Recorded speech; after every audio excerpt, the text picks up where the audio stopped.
Ladies and gentlemen, welcome back to yet another car review episode. In today's video, I want us to get to look into a small hatchback car, which, of course, it's a car that we rarely get to see it. Ikimelala. It's a car which really gets to serve so many people, and it's a car which is known. It's known for young people to do more modifications because one thing for sure, it's a car which is tunable, and of course apart from being fuel efficient, it's a car which so many people can get to afford. So the car that we'll be talking about is a car which its production came to an end in 1999, but that production has now been it was now started or revived way back in 2020, and we'll be looking at a few modifications or a few transformation that we'll be seeing with the new generation of the unit. And the car that we are talking about is the Toyota Starlet. So stick around because I'll be taking you through this discussion. My name is Willie. And of course, if it's your first time coming across these videos or this channel and you're a person who gets to feel excited whenever you get to hear about cars, this is a channel that you should be part of, and you get to do that by just hitting the subscribe button, which is just below here. Turn on the notification bell so that each and every time I'm bringing you a new car episode, you can always be notified. For now, just allow the intro to roll, and I'm going to see you on the other side.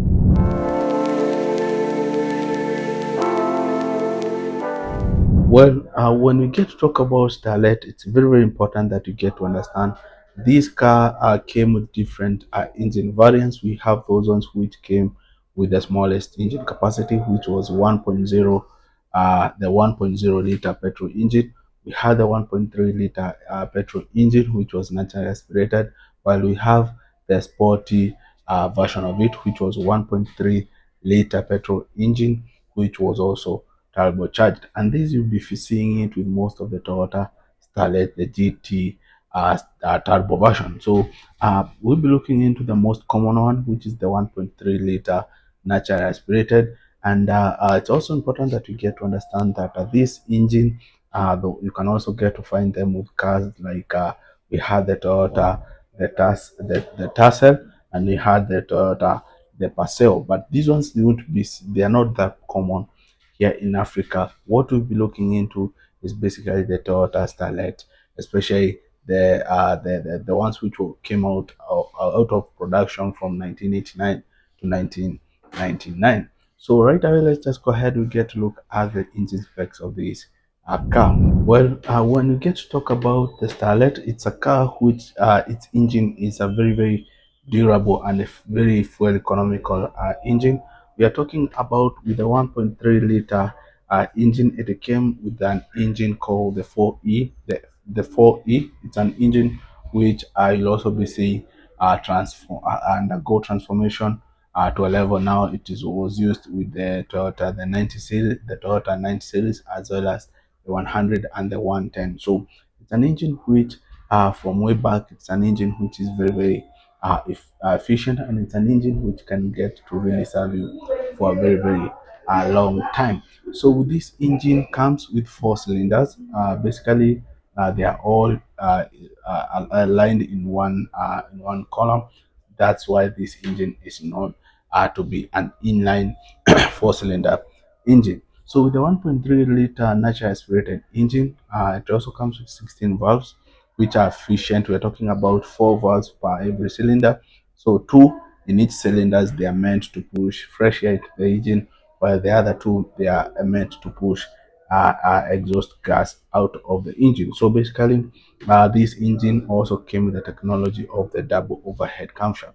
And with the double overhead camshaft, it's a technology which especially Toyota have really, really carried along across even the latest generations of cars that we get to see in production up to today. Because with the double overhead camshaft, it really, really gets to increase the lifespan of the engine as well as how smooth the engine gets to run.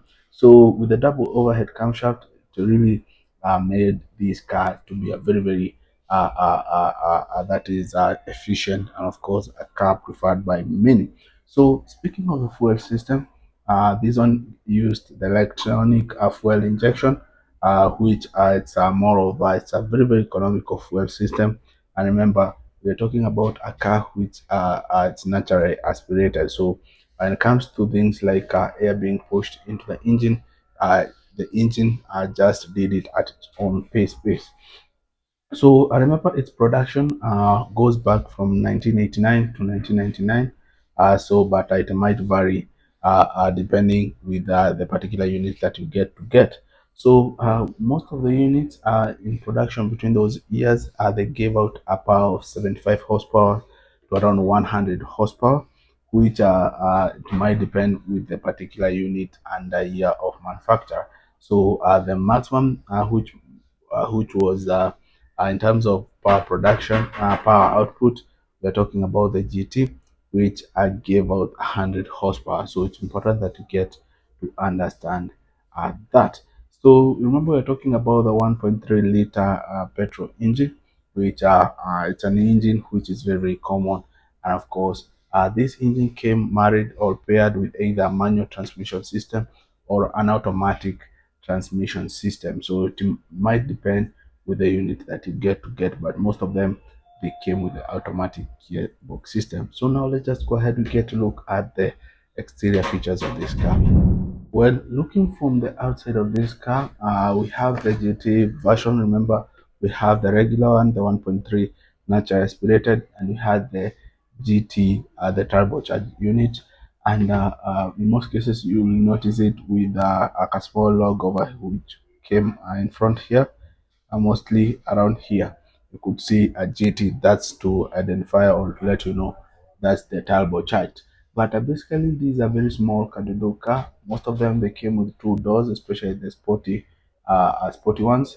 A lot of technology, guys. It didn't have a lot of the modern luxury technology that you get to see nowadays with the latest units. But basically, this is a car which was meant for durability. So apart from having these unlike this particular unit, you can see it comes with fog light. This bumper seems like an aftermarket modification, but generally, most of them they get to look at like this. Came with normal headlights, which serve with the purpose of giving proper visibility for the driver.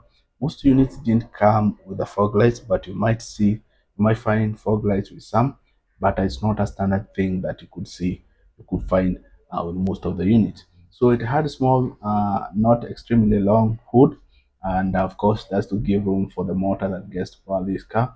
For the keys of the wheel, some units came with the 13 or the 14-inch wheel, and of course these wheels they had good I mean in terms of size they are sufficient to give the car good ground clearance, of course, to allow the car to maneuver in places which are not tarmacked, especially if you're looking to stay outside the town, the city area. So this car, that's one of the things that is usually preferred by many around here. So apart from being a two-door, there are those ones which are four-door, but there are not many.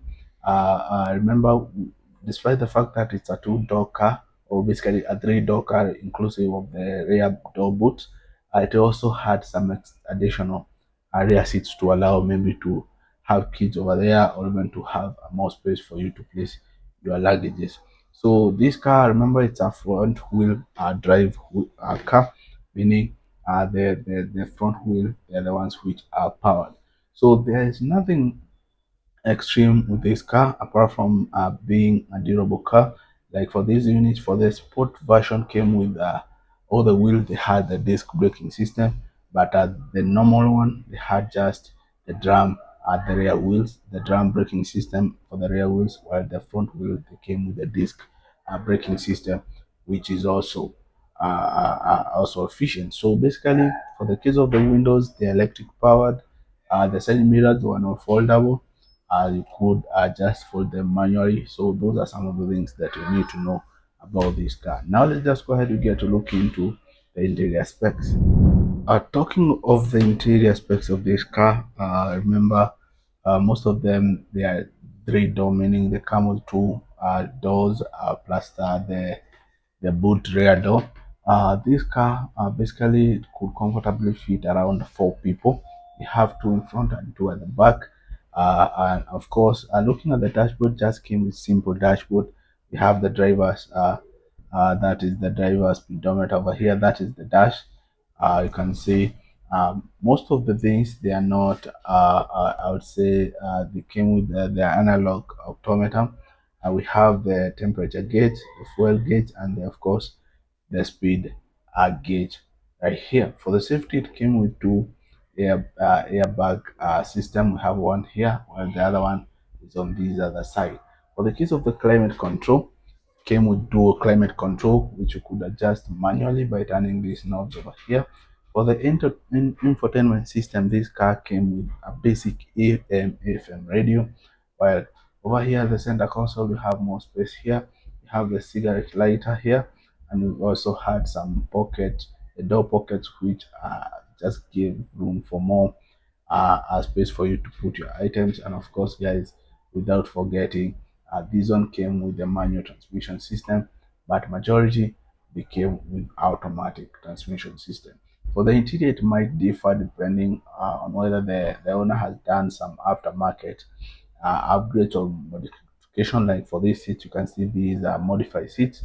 Like for this one, you can see these are cloth or fabric upholstery, and of course, with this that is matched also with the door side panel. So those are just basic aftermarket things that modification that you might see in most of these units. So when it comes to the interior, there's nothing much to talk about because it's just a basic and of course easy to understand car. So basically, those are some of the things that you need to know about the Toyota Starlet. The one I mean the ones which came out of production from 1989 to 1999.